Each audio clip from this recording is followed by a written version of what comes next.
नमस्कार दोस्तों। आज लगभग 1 महीना से ज़्यादा हो गया है और हमारे देश में इतनी बड़ी जो त्रासदी आई थी, आप सभी को पता है कि अहमदाबाद में जो प्लेन दुर्घटना हुआ था, उसी के बारे में आज चर्चा करेंगे।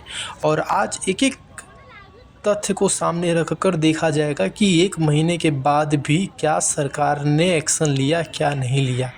ये जैसा कि आप वीडियो में देख सक रहे हैं कि ये प्लेन गिरता है कुछ चंद सेकंड में, लगभग 30 सेकंड भी नहीं लगता, 30 सेकंड के अंदर प्लेन गिरता है और वो आग के गोले के रूप में बन के वहाँ ब्लास्ट हो जाता है।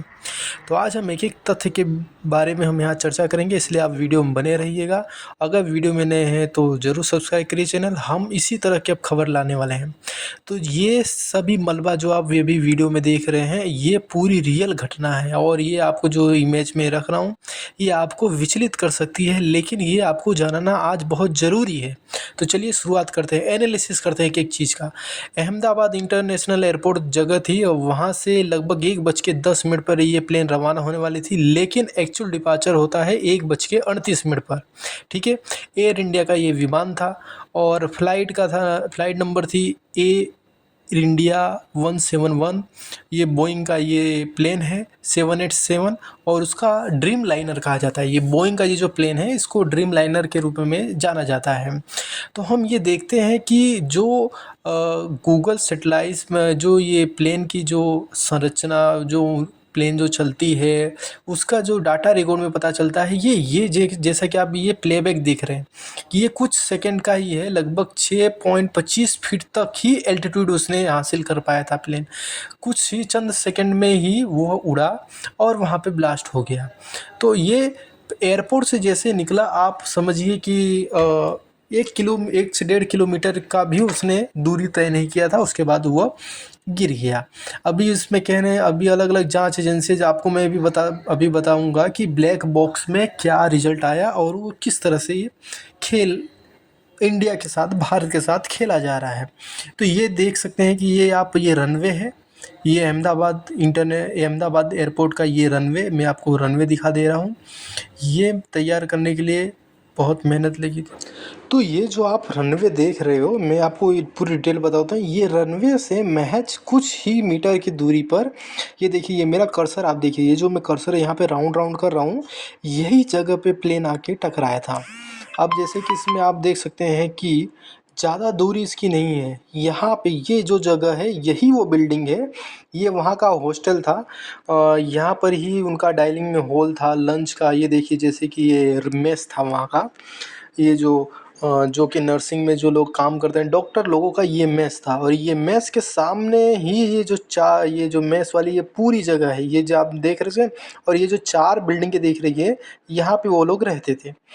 तो ये मेस वाली जगह पे, ये जैसे मैं आपको दिखा देता हूँ कि ये अभी आपको मैं पूरे डिटेल में दिखाता हूँ। ये यहाँ पे फ़ोटो आप देखेंगे कि जो वहाँ के ट्रेनी डॉक्टर, वो वहाँ पे रोज़ खाना खाते थे। और ये वहाँ के, देखिए, कुछ लोगों ने वहाँ पे फ़ोटो डाला था और ये उस समय दुर्घटना की फ़ोटो है। ये जैसे कि आप देख रहे हैं कि ये उस समय दुर्घटना की फ़ोटो, ये देखिए। और ये जो मेस है डॉक्टर लोगों का, वहाँ पे प्लेन का पीछे का भाग यहाँ पे टकराया था, अटक गया था। और उसके बाकी का जो हिस्सा था, वो बाकी के 4 बिल्डिंग के वहाँ पे गया और उसके कुछ बीच में जो दूरी थी, वहाँ पे टकराया। ये देखिए, यहाँ पे सबसे पहले फ़ोटो मैं आपको दिखा देता हूँ कि ये देखिए, इसमें दिख रहा है, ये प्लेन का ये पीछे का भाग है। ये प्लेन का पीछे का हिस्सा यहाँ पे टकरा के अटका हुआ है। और हम बात करते हैं कि प्लेन का, अब देख, जैसे कि आप सकते हैं कि प्लेन का पीछे वाला भाग वहीं पर, अभी आप इसमें ये भी जानने को मिला है, ये जो प्लेन के पीछे का भाग यहाँ टकराया हुआ है, इसमें लगभग 2 से 3 दिन के बाद इसमें एयर होस्टेस की बॉडी मिली थी। उसके बाद तब तक किसी को अंदाज़ा भी नहीं था कि इसके अंदर बॉडी हो सकती है, क्योंकि लोग सभी, जो फायर ब्रिगेड के जितने अधिकारी थे, सभी लोग आगे के साइड वो खोजबीन कर रहे थे। लेकिन बाद में पता चला कि उसके अंदर भी एक बॉडी पड़ी हुई थी। तो आप समझ सकते हैं कि कितना गंभीर ये हादसा हुआ था। अभी मैं आपको ये चित्र में बताता हूँ, जैसे कि यहाँ पे प्लेन का पीछे का भाग टकराया और ये जो 4 बिल्डिंगें हैं, 4 बिल्डिंगों में आगे का भाग उससे आके यहाँ पे टकराया हुआ है। आपको भी पता है कि प्लेन के जो इंजन होता है, इंजन के ऊपर जो 2 पंखे लगे होते हैं, उसके अंदर ही ईंधन उसका भरा होता है। तो 1.25 लाख जितने लीटर का इसमें ईंधन था वो इसी बिल्डिंग पे आके टकरा था। ये जो आप बिल्डिंग देख सकते हैं ये हॉस्टल वहाँ का है। पुलिस जो माफ़ करिएगा जो डॉक्टर हैं वो ट्रेनी डॉक्टरों का ये जो हॉस्टल था, ये देखिए उसका पंख वाला भाग यहाँ पे आके टकराया हुआ है। और मैं आपको फ़ोटो बताता हूँ कि चलिए आप मैं दिखाता हूँ आपको, और भी मैं यहाँ के पूरी डिटेल एनालिसिस आपको बता रहा हूँ कि ये जो 4 बिल्डिंगें थी, यही 4 बिल्डिंगों में वो आग लगी थी बड़ी भयंकर और ज़ोरदार, और लोगों को और जो वहाँ के ट्रेनी डॉक्टर थे उनको बचने का मौका तक ही नहीं मिला, क्योंकि इतनी भयानक और सडनली। अब आप समझिए कोई इंसान के ऊपर अगर आग लगा दी जाए, वो जब जलता है तो उसमें टाइम, आग और पानी इस सब में टाइम बचता ही नहीं है। और आप समझिए कि ये एयर इंडिया का जो विमान था वो अहमदाबाद से लंदन जाने वाला था, तो इसकी दूरी लगभग 10 घंटे का यात्रा था। 10 घंटे की यात्रा के लिए वो बहुत भारी मात्रा में इसमें ईंधन डाला गया था, और वही भारी मात्रा ईंधन के कारण आप समझ सकते हैं कि किसी के शरीर का पुर्जा तक नहीं बचा, खाली एक यात्री उसमें बचा, बाकी सभी के सभी मारे गए। तो ये जैसे कि आप मैप में आपको दिखा रहा हूँ कि ये एग्जैक्ट वही मैप है अहमदाबाद का, एयरपोर्ट के नज़दीक का मेघानी नगर वाला विस्तार है। अब ये मेघानी नगर वाला विस्तार है, इसमें आप एकदम डिटेल देख सकते हैं कि ये जो यहाँ पे लगभग ज़्यादा दूरी है नहीं। अब प्लेन की आप लंबाई समझ सकते, अब वो प्लेन वहाँ से उड़ा और आके वहाँ पे टकरा के ब्लास्ट हुआ। अब उसका जो ब्लैक बॉक्स, अब हाँ, अब मेन पॉइंट पे आते हैं। जो इसका ब्लैक बॉक्स जब मिला तो एजेंसियाँ जो बोइंग की ये सभी थी उन लोगों ने, अब ये बोइंग ये जो अमेरिकन कंपनी है, अब ये अगर ये अपने ये न्यू अगर ये छापते हैं रिजल्ट में कि भाई इसमें प्लेन की गलती है, तो जो इनके लाख करोड़ों अरबों रुपए का जो ऑर्डर है उस पर इफेक्ट पड़ता। तो इन लोगों ने क्या बोला कि जो पायलट था, पायलट 2 पायलट होते हैं, 2 पायलटों ने वो स्विच को जो रन और कट ऑफ ये ईंधन का एक स्विच होती है। अगर आप रन के तरफ ऊपर करते हैं तो मतलब उस पर ईंधन जा रही होती है।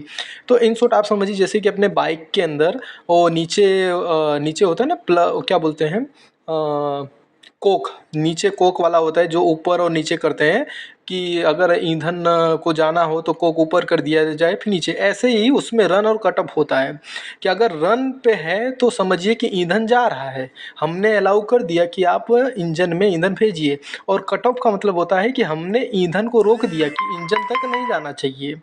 तो ये वही सिस्टम है। अब जो रिपोर्ट आया है, रिपोर्ट में ये कहा जा रहा है कि जो वहाँ के पायलट थे, पायलट ने गलती से, अब उसमें ब्लैक बॉक्स एक ही चीज़ है कि जिसके अंदर पायलट आपस में क्या उस समय बातचीत कर रहे थे वो जानकारी उसमें रिकॉर्ड होती है। तो उसमें एक पायलट दूसरे पायलट को बोलता है कि क्या आपने ये कट ऑफ किया हुआ है, ईंधन को बंद किया हुआ है? तो बोलता है मैंने नहीं किया है। अब उसने पर ये बोइंग के प्लेन में ये खामी पहले से या निकली थी, कुछ जांच में पता चला था कि वहाँ पे ये ऑटोमेटिक कट ऑफ हो जाता है। कट ऑफ का मतलब ये होता है कि हमने एक डायरेक्शन दे दिया कि अब पेट्रोल जैसे कि इसकी डीजल जो भी ईंधन आता है वो इंजन को ना पहुँचाया जाए। अब जब इंजन को ईंधन जाएगा ही नहीं तो वो चलेगा कैसे? अब जब वो कट ऑफ हो गया तो दोनों इंजन के पास वो ईंधन पहुँचा ही नहीं, और जिसके कारण वो दोनों इंजन बंद हो गए। फिर वो ऑटोमेटिक रन इन लोगों ने किया मैन्युअली, जब रन करते करते तब तक में देर हो गई थी, क्योंकि इंजन को चालू करने में वो वापस से रनिंग कंडीशन लाने में उसको टाइम लगता है, और ये वही घटना हुई। तो जैसा कि आपको मैंने पूरी डिटेल में बता दी, इसलिए बोइंग कंपनी ये क्या है खुद के ऊपर ना लेकर ये पायलट के ऊपर दोषी ठहरा दिया, और इस पे हमारी गवर्नमेंट भी चुप है और कोई इस पे ये उनका निर्णय नहीं है। तो अगर वीडियो आपको पसंद आया हो तो आप हमारे चैनल को सब्सक्राइब करिए। हम इसी तरह की एनालिसिस की और बाकी खबर लाते रहेंगे। थैंक यू सो मच, आप सभी का धन्यवाद।